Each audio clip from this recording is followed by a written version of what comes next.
우리 인간들을 창조하셨는데 맨 최초의 인간의 이름은 바로 아담과 하와라고 하는 이름이었습니다. 그래서 하나님은 그들에게 에덴 동산을 주셔서 행복한 삶의 터전으로 삼도록 하신 것입니다. 그리고 그들이 먹고 살아갈 수 있는 다양한 열매들을 허락해 주셨지만 단 한 가지, 동산 중앙에 있는 나무의 열매만큼은 절대로 먹지 말라고 하는 금령을 주셨습니다. 그럼에도 만약 하나님께서 금하신 나무 열매를 따먹을 경우에는 반드시 내가 죽으리라고 하는 죽음에 대한 선포의 말씀도 주셨습니다. 그런데 그들의 가정에 뱀이 아주 간교하게 들어와서 하나님이 금하신 나무 열매를 따먹도록 죄를 유도했습니다. 그러자 결국 넘어짐으로 인해서 아담과 하와의 가정에는 행복한 삶이 아니라 바로 불행이 시작된 것입니다. 그런데 놀라운 것은 범죄한 아담과 하와의 후손인 우리에게 하나님의 특별한 은혜를 주신 바가 있습니다. 그게 무엇일까요? 바로 에베소 1장 5절의 말씀을 보면은 이렇게 기록되어 있습니다. 다 같이 우리를 말미암아 자기의 아들들이 되게 하셨으니 아멘. 우리를 예정하사 예수 그리스도로 말미암아 자기의 아들들이 되게 하셨으니 라는 말씀입니다. 그러니까 하나님은 우리 모두에게 예수님을 믿을 수 있도록 미리 예정하셔서 당신의 자녀들로 삼아 가족의 일원으로 받아주신 것입니다. 그럼 우리가 하나님의 가족이 된 것은 저와 여러분이 원해서 된 것이 아니라 하나님의 뜻이요 하나님의 영원한 계획 가운데 이루어진 것입니다. 여러분, 예를 들어 어떤 분이 어린아이 하나를 입양했다고 한번 가정해 보십시오. 그럴 경우에 그 아이가 새 부모를 만나게 되는 것은 아이의 선택일까요? 그렇지 않습니다. 그래서 바로 새 부모의 선택입니다. 그와 마찬가지로 우리가 하나님의 가족으로 그리고 하나님의 자녀로 되는 것은 절대로 우리 스스로의 선택에 의해서 이루어진 일이 아니라 바로 하나님께서 이미 정해놓으셨으며 때가 되면 저와 여러분을 하나님의 가족 안으로 들어왔을 뿐인 것입니다. 그러니 그것이 은혜가 될 수밖에 없습니다. 그러면 하나님이 우리를 하나님의 가족 되게 하신 그 이유가 무엇일까요? 바로 이 점에 대해서 베드로전서 2장 17절의 말씀을 보면 이런 말씀이 기록됩니다. 시작. 무사람을 공경하며 형제를 사랑하며 하나님을 두려워하며 아멘. 그러니까 하나님의 자녀된 자들은 모든 사람을 공경할 줄 알아야 되고요. 또한 형제들을 사랑할 뿐만 아니라 하나님을 두려워할 줄 아는 그런 사람이 되어야 된다는 것입니다. 바로 이러한 목적으로 하나님께서는 저와 여러분을 당신의 자녀로 삼아주신 것입니다. 여러분, 실제로 가정에서 사랑이 없어진다면 그 가정은 삭막할 수밖에 없습니다. 그러나 안타깝게도 이 육신의 가족 사랑은 영원하지를 못하고 언젠가는 사라질 때가 있다는 분명한 사실입니다. 그러므로 하나님께서 우리에게 또 다른 사랑의 대상자를 주셨는데 그건 바로 영적인 가족들, 즉 믿음의 식구들입니다. 그래서 이 믿음의 식구는 혈연적인 문제가 아니고 예수 그리스도로 말미암아 맺어진 가족들입니다. 그리고 이 혈연적인 가족은 부모의 피를 통해서 이루어지지만은 그러나 믿음의 영적 가족들은 예수님의 피를 통해서 맺어지게 되는 것입니다. 그러므로 영적인 가족 관계는 이 땅에서뿐만 아니라 저 하나님의 나라에서도 영원히 지속되기 때문에 우리는 하나님의 가족으로서 성도들을 사랑해야 될 당연한 의무를 가지게 되는 것입니다. 그러므로 이제 우리는 요한일서 4장 7절로 8절의 말씀을 보면은 이런 말씀이 기록되어 있습니다. 시작. 사랑하는 자들아, 우리가 서로 사랑하자. 사랑은 하나님께 속한 것이니 사랑하는 자마다 하나님으로부터 나서 하나님을 알고 사랑하지 아니하는 자는 하나님을 알지 못하나니 이는 하나님은 사랑이심이라. 아멘. 여러분, 형제를 사랑하는 자마다 하나님을 알고요, 그리고 사랑하지 아니하는 자는 하나님을 바르게 알 수가 없다고 말씀하고 있습니다. 그러므로 하나님은 믿음의 형제들이 정말로 서로 사랑하며 살아가기를 정말로 원하시고 계십니다. 여러분, 예를 들어 가정에서도 부모님은 당신의 자녀들이, 즉 형제간에 서로 우애하면서 살아가기를 원하십니다. 그리고 또한 그런 모습을 볼 때 부모의 마음속에는 자녀들이 서로 형제 우애하며 살아가는 그 모습 볼 때마다 부모의 마음은 기쁨이 있습니다. 그와 반면에 자식들끼리 서로 헐뜯고 물을 뜯으면 그를 바라보는 부모의 심정은 괴롭기만 하듯이 우리 하나님의 마음도 그렇습니다. 그렇기 때문에 믿음의 형제들이 서로 싸우는 것은 하나님의 마음을 가장 아프게 하는 그런 죄가 되는 것임을 알아야 되는 것입니다. 그래서 어떤 분이 말하기를 교회는 성도들 간에 교제를 잘 나눠야 된다고 그렇게 말합니다. 옳습니다. 사랑하는 성도 여러분이여, 성도들 간의 교제는 교회의 부흥과 화평을 이루게 되는 절대적인 조건이 되는 것입니다. 그럼에도 우리는 교회 안에서 교제의 필요성을 인정하면서도 이 교제에 대해서 오해하는 부분이 있습니다. 여러분, 교제한다고 하면 어떤 개념이 먼저 떠오르십니까? 어떤 사람은 교제하면서 재미있게 노는 것이라고 생각하는 분들이 있습니다. 그래서 함께 영화를 본다든지, 혹은 함께 낚시를 간다든지, 혹은 함께 등산을 간다든지, 더 나아가서는 함께 식사를 나누는 개념으로 그렇게 생각이 쉽습니다. 그러나 이것은 성경에서 말씀하는 바에 참된 교제가 아닌 것입니다.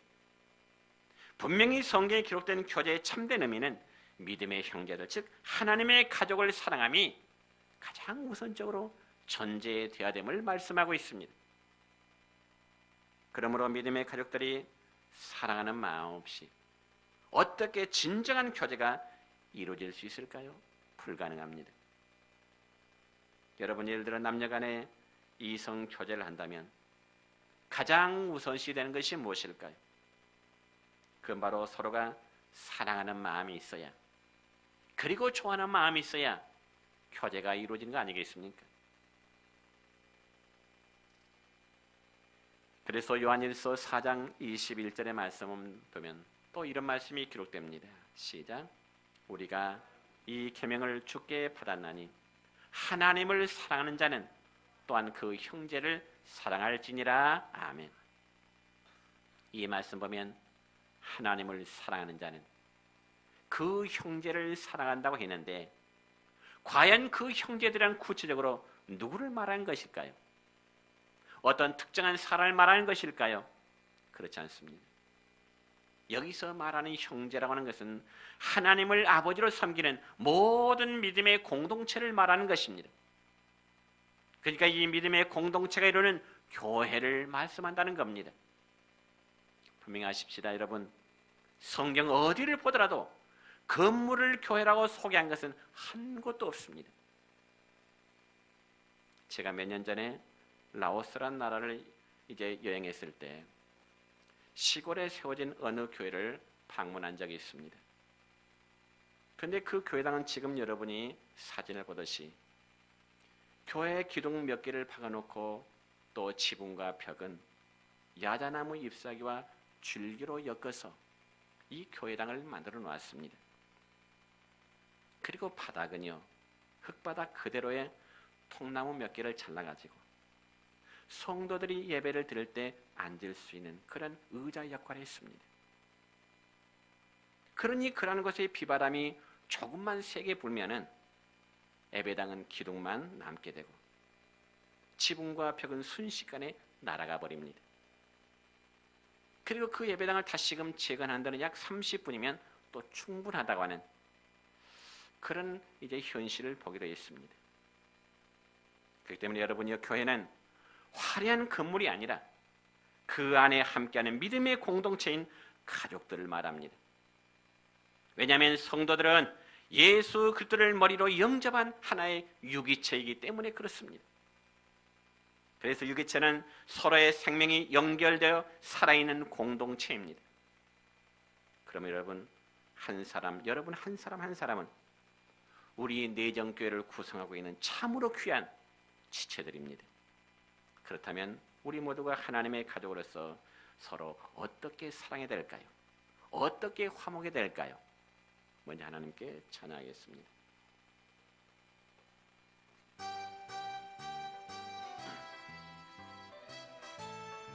힘차게 박수 청할까요?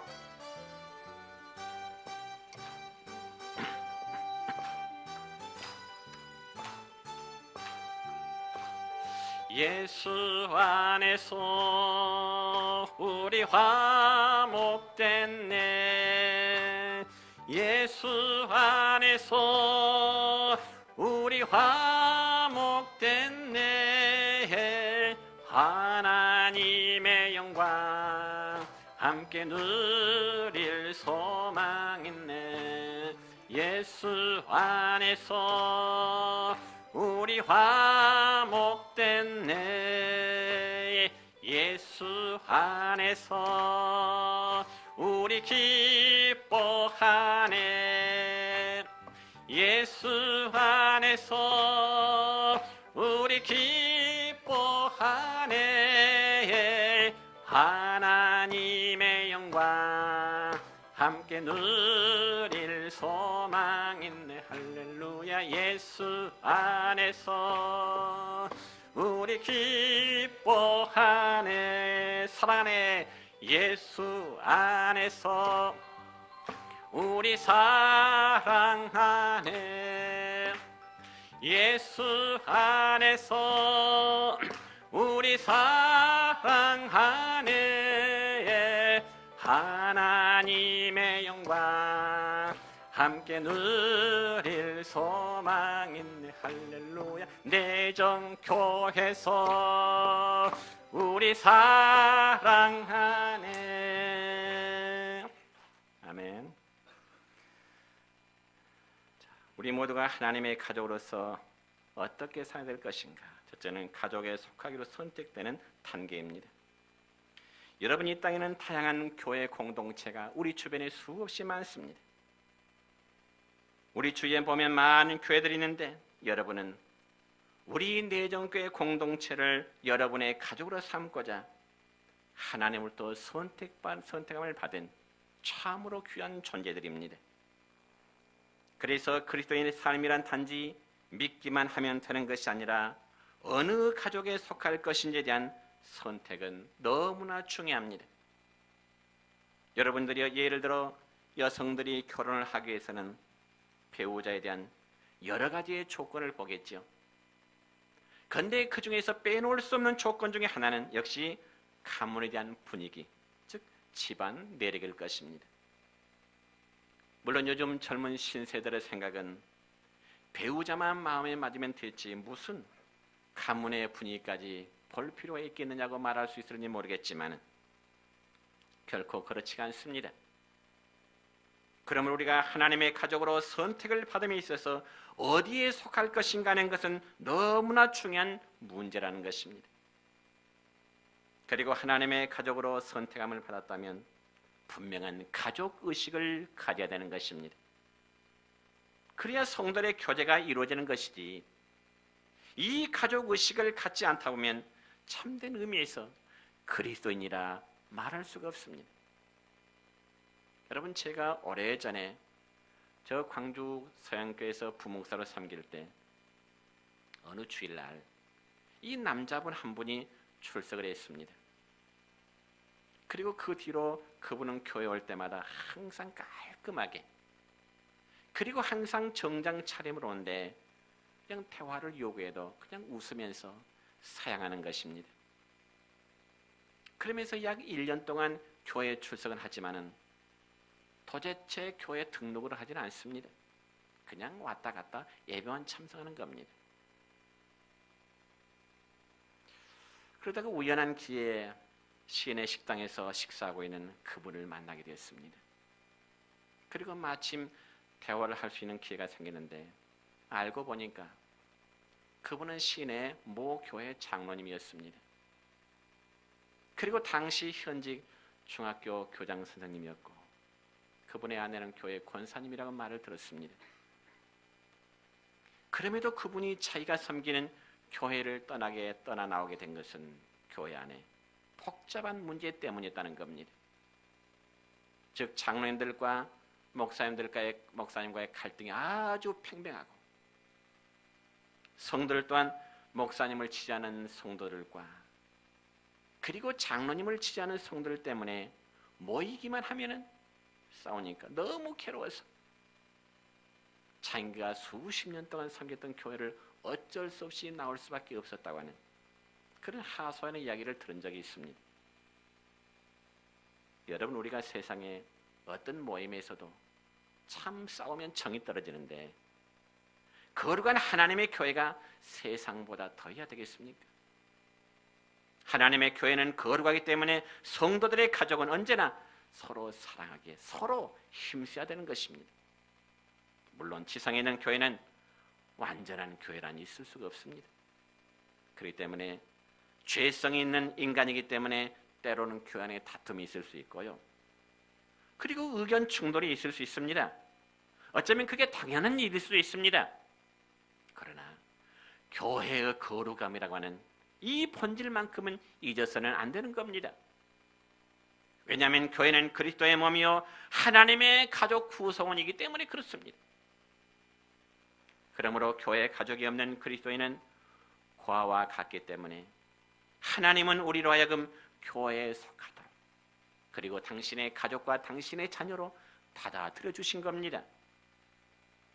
그리고 우리는 한 가족에 속하겠다는 이제 분명한 선택이 있어야 비로소 교회 안에서 온전한 교제가 이루어지는 겁니다. 그래서 오늘 본문 5절의 말씀 보면 이런 말씀이 기록되어 있습니다. 5절 시작. 이와 같이 우리 많은 사람이 그리스도 안에서 한 몸이 되어 서로 지체가 되었느니라. 아멘. 여러분, 이 말씀 보면 우리 모두는 하나님의 가족으로 선택함을 받았기 때문에 이제는 서로 지체가 된다고 말씀합니다. 즉 예수 그리스도의 몸의 일부가 되었다는 말입니다. 예를 들어 여러분의 손이 바로 여러분의 몸의 일부이듯이 우리는 서로에게 속해 있는 서로의 가족이 된 것입니다. 그래서 멤버십이 이루어지게 되는 거지요. 그리고 두 번째는 친밀함을 가지고 나누는 단계입니다. 여러분, 우리가 하나님의 가족 구성원이 되었다면 이제는 함께 나누는 삶으로 살아야 됩니다. 저는 이 단계를 우정의 단계라고 표현하고 싶습니다. 특별히 사도행전 2장 43절 이하의 말씀 보면은 초대 예루살렘 교회 성도들의 교제하는 모습을 볼 수가 있는데요. 이 초대 예루살렘의 교회 성도들은 서로의 물건을 나누어 쓰고 또한 부자는 가난한 자들의 필요한 부분을 다 채워줬다고 기록되어 있습니다. 그래서 그들은 날마다 마음을 같이해서 성전에 모이기를 힘쓰고 음식 또한 나누는 것을 아주 자주 했습니다. 그러니 교회 안에서의 나눔이 성도들에게는 은혜로운 삶이 될 수밖에 없죠. 그래서 사도행전 2장 44절로 45절까지의 말씀 보면 이런 말씀이 기록됩니다. 시작. 믿는 사람이 다 함께 있어 모든 물건을 서로 통용하고 또 재산과 소유를 팔아 각 사람의 필요를 따라 나눠주며 아멘. 그러니까 이 두 절의 말씀 가운데 다 함께 있어라는 말씀과 그리고 서로 통용하고라는 말씀은 성도들의 관계가 얼마나 은혜스러운 분위기임을 우리에게 말씀해 주고 있는 겁니다. 여러분 생각해 보세요. 성도들은 함께 있어야 마음이 통하는 거 아니겠습니까? 함께 있어야 행동이 통하게 되고요. 함께 있어야 나눔이 이루어지게 되는 겁니다. 그렇다면 우리는 성도들과의 만남을 통해서 무엇을 나눌까요? 저는 두 가지 관점을 말씀드리고자 한다면, 첫째는 서로가 받은 바의 은혜를 나누자 하는 것입니다. 특히 우리 성도들은 자신이 신앙생활하면서 하나님 앞에 받은 바의 은혜를 나누는 삶이 되어야 됩니다. 그래서 실제로 경험한 사실을 이 나누는 삶이야말로, 어쩌면 신앙 간증의 삶이야말로 목사가 설교한 것 이상의 영적인 유익을 얻을 수도 있습니다. 그럼에도 불구하고 교회 한쪽에서는 예배를 드리고 또 한쪽에서는 상대방에 대한 험담이나 주고받는다면 그 나눔의 삶이 아니고요, 교회의 공동체를 파괴하는 엄청난 죄가 되는 겁니다. 사랑하는 성도 여러분이요, 여러분의 가정이 사랑과 행복으로 충만하시길 원하시지요? 그렇다면 하나님의 교회도 그렇게 세워가야 됩니다. 그 일은 목사만이 하는 게 아니라 우리 전체가 함께 해야 될 중요한 과제가 되는 겁니다. 그리고 뭘 또 나눌까요? 슬픔과 기쁨을 성도들은 함께 나눌 수 있어야 됩니다. 여러분의 가족은 항상 슬픔과 기쁨을 함께 나누는 관계입니다. 그래서 슬퍼할 때는 같이 슬퍼하고 기쁠 때는 역시 같이 기뻐하는 것이 가족 구성원입니다. 그러므로 로마서 12장 15절의 말씀 보면 이런 말씀이 기록됩니다. 시작. 즐거워하는 자들과 함께 즐거워하고 우는 자들과 함께 울라. 아멘. 여러분, 우리가 흔히 하는 말 가운데 기쁨을 나누면 그 기쁨이 몇 배가 되고요? 4배요? 2배가 되고, 슬픔을 나누면 그 슬픔은 어떻게 된다고요? 반으로 줄어든다 그러죠. 기쁨을 나누면 그 기쁨이 배가 되고요, 슬픔을 나누면 그 기쁨이 반으로 줄어든다. 성도 여러분요, 여러분이 모든 사람들의 문제를 다 해결해 줘야 될 필요는 없습니다. 왜냐하면 우리에게는 그럴 만한 능력이 없기 때문이라 하지만은 하나님이 그렇게 하라고 말씀하신 적이 없습니다. 그렇지만 하나님은 성도들끼리 서로의 어려움을 같이 나누라, 그렇게 말씀하십니다. 그렇게 하기 위해서는 어떻게 될까요? 상대방의 어려움을 잘 귀담아 들어주는 겁니다. 그래서 상대방의 기쁨이라면 질투가 아닌 기쁨을 같이 하는 것이고요, 그리고 슬픔이 일이라면 그와 함께 마음의 눈물을 함께 흘려주는 겁니다. 그러면서 공감대를 형성하는 것이죠. 이것이 바로 하나님 가족들의 삶의 원칙입니다. 여러분, 우리 주변에 보면은 어느 가정은 가족 수가 많아서 대가족인 경우도 있고요, 또 어떤 가족은 가족 수가 작아서 소가족인 경우도 있습니다. 그래서 가족 수가 많고 적으면 거기에 따른 장단점이 있지요. 여러분, 그와 같은 개념으로 생각한다면 우리 내정교회 역시 마찬가지입니다. 여러분, 우리 내정교회가 농촌교회치고는 그래도 규모 있는 교회이기 때문에 나름대로의 장점도 많겠지만은 거기에 비례해서 역시 단점도 있기 마련입니다. 그럼 우리는 단점을 장점화시키도록 함께 노력할 것입니다. 이는 마치 요한계시록에 기록된 빌라델비아 교회 성도의 모습처럼 말입니다.